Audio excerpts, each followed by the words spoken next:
Brilliance Audio presents the unabridged recording of Open Your Heart by Neal Pollack, performed by Stella. For Dido Nidick, Charles McInerney, and Dara Susini, The Austin Teachers. Prologue. At sunrise on Monday, Rogelio Suarez found the millionaire's head wrapped in a yoga mat. Rogelio, the gardener, had come early to trim the palms, which was much easier in the morning than in the afternoon. He didn't enjoy the dawn patrol more than anyone else, but he was used to getting up at 5 a.m. for work. Besides, even this close to the coast, it got hot above the frond line around midday, so it was better to get going, especially given the relatively high quality of the job.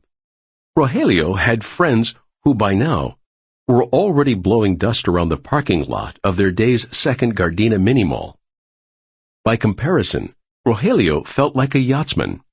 At least it was quiet and private here in Lawnland. He could stop to drink a Red Bull on ice if he wanted, and no one would bother him.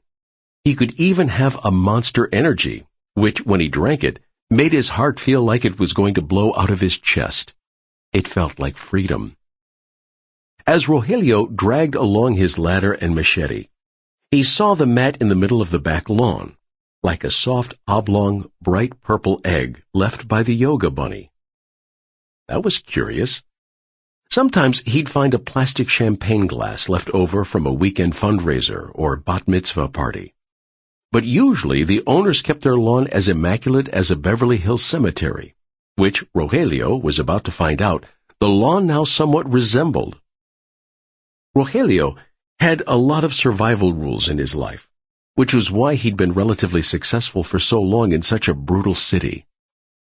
But one of his most steadfast was, never touch the gabacho's exercise equipment. In particular, he'd learned to walk a wide path around anything yoga-related like mats, blocks, or blankets.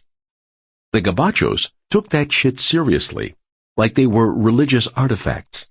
They often placed them next to statues of the Buddha and that weird Indian monkey god. Rogelio didn't practice yoga himself. By the end of the workday, he was too tired to do anything but drink a beer and watch Los Doyers, and he wasn't particularly interested in it or curious about it. But he respected spiritual beliefs, even those he didn't understand. Sample complete. Ready to continue?